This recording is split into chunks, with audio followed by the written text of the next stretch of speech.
Since 2011, the plastic thingies here were not real secure or whatever. Anyway, the window got kind of a little bit off. I think the rivet wasn't all the way through or something, and that may have actually been my fault. You know, I'll usually tell you when I screw things up, and I'm pretty sure I'd worked on the window last. So anyway, when it fell, as I was removing the rivets, for some reason when I got this rivet out, this one just failed. I didn't even have to drill it out. It fell down and it cut the tint. So I'm going to tint the window off the car, which is 1,000 times easier, because you just basically lay the tint out, spread it out, and then you can cut it perfectly on these edges.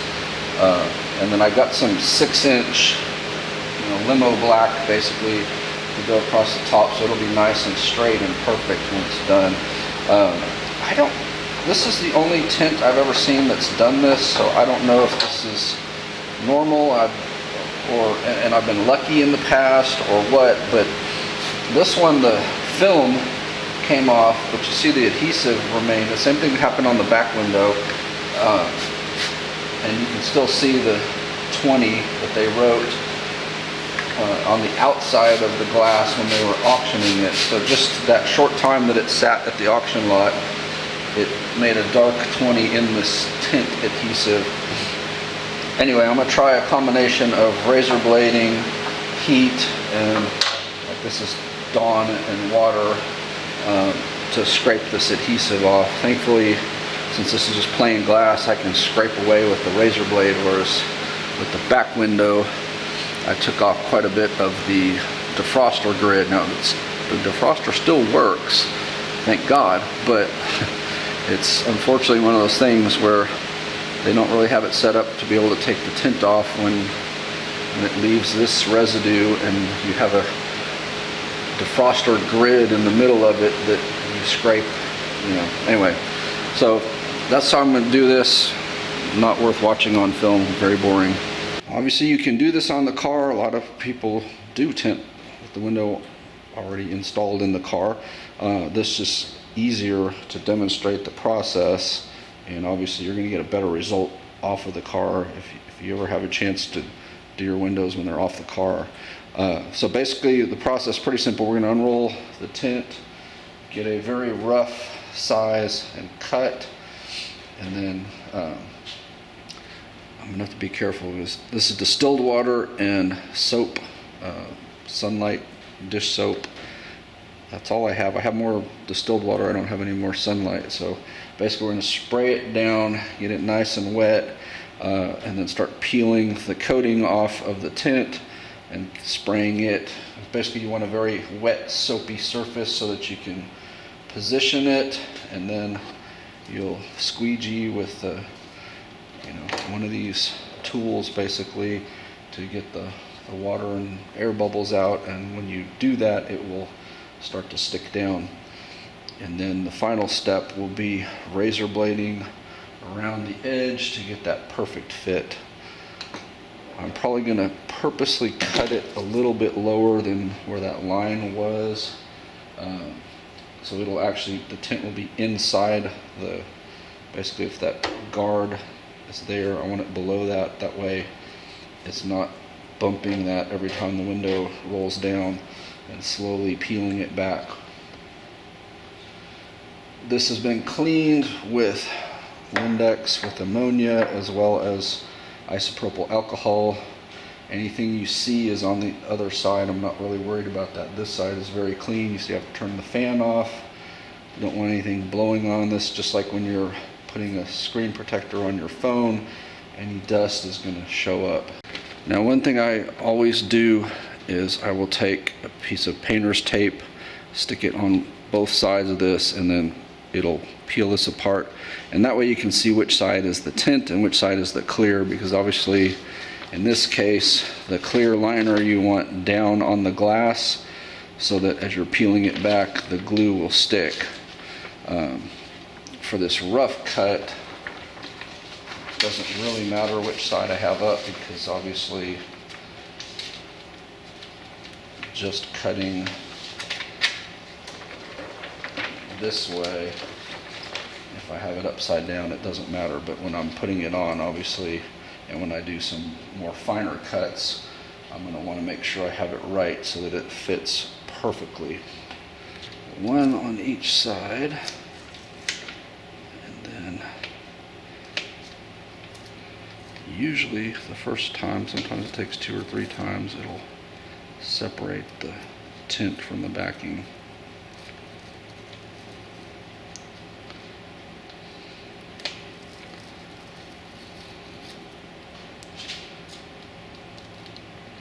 And there you go. So you see the clear is on this side, so I need to flip this over before I do my first cut.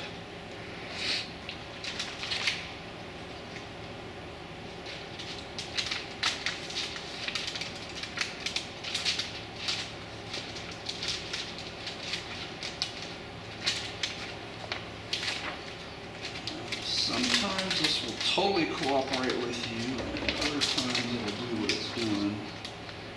It's need to crinkle up and stuff. The key is just keep it soapy so that it doesn't stick down.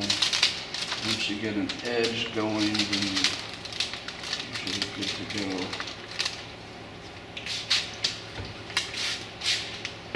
Of course, since it's 100 degrees in here, the soapy water is drying up.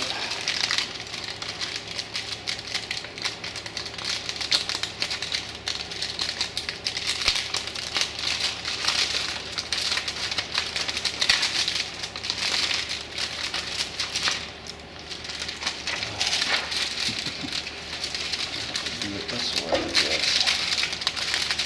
It will hopefully cooperate.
It's also good to spray this side when you're squeegeeing so you're not creating any excess friction on the tint itself.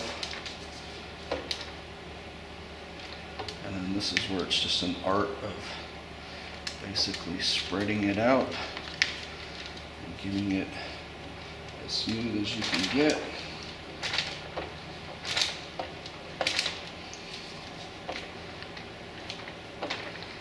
So the process would be the same on the vehicle, except you have things that get in your way and you're dealing with gravity working against you sometimes, and then also just trying to get it around all the edges and everything. It's not always easy when it's on the car compared to doing it like this.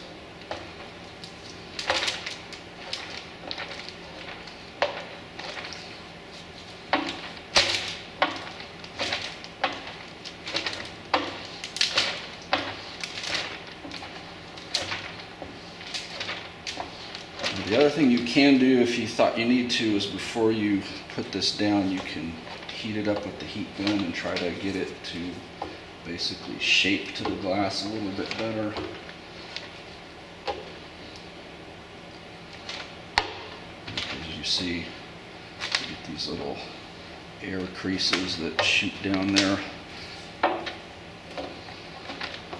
Since the window is not flat, but the tint is flat.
At this point, I'll probably hit it with the heat gun a little bit, try to smooth that out. I'll keep this, damp as I'm doing that so I don't pull it anywhere. And then the final thing I'll be able to do is clean up that edge. But yeah, it's that much easier off the car than it is on the car. This isn't my best tint job ever, not my worst either. Looks like I've got a crease in there that's not coming out even with the heat gun, and this one keeps coming back even when I move it. It's like it just reappears. As you see it's gone, but then it may have come back. Anyway, but overall, I mean, it's not bad, and considering that I'm gonna have a 6-inch basically black strip there, it's gonna cover that crease. The other thing I forgot to mention is a break-off blade knife is usually better than that tool that they put in the kit that came with this, because you really need really razor sharp blade, and like you can't even just cut around that edge with one blade. It seems like it starts to chew up and stuff, so I'm gonna have to go back over these edges and get them nice and flush. But that is the basic gist of tinting. I also have found sometimes that when these sit in the Texas sun, they will conform to the glass, and sometimes those bubbles will go away. This crease here won't, because it looks like the tint is stuck to itself. So that one won't go away, but this one will probably go away, especially since when I wipe it this way, it's gone, and then it comes back. So I used this ceramic tint. It's supposed to reduce the heat. We shall see. This is the first time I've ever tried it. And then that's what I use across the top strip there.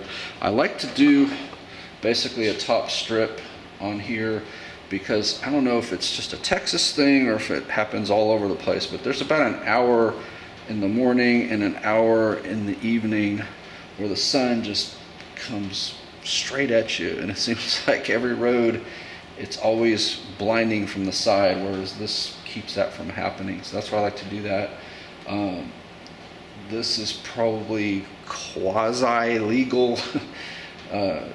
They allow you to do things like this on the front windshield.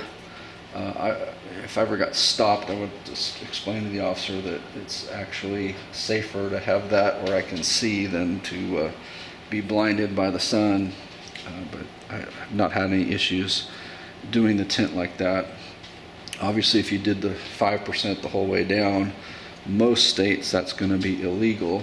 But this 20% is, I believe this is the legal limit in Texas. If not, I don't know why they sell it 20 and not 25.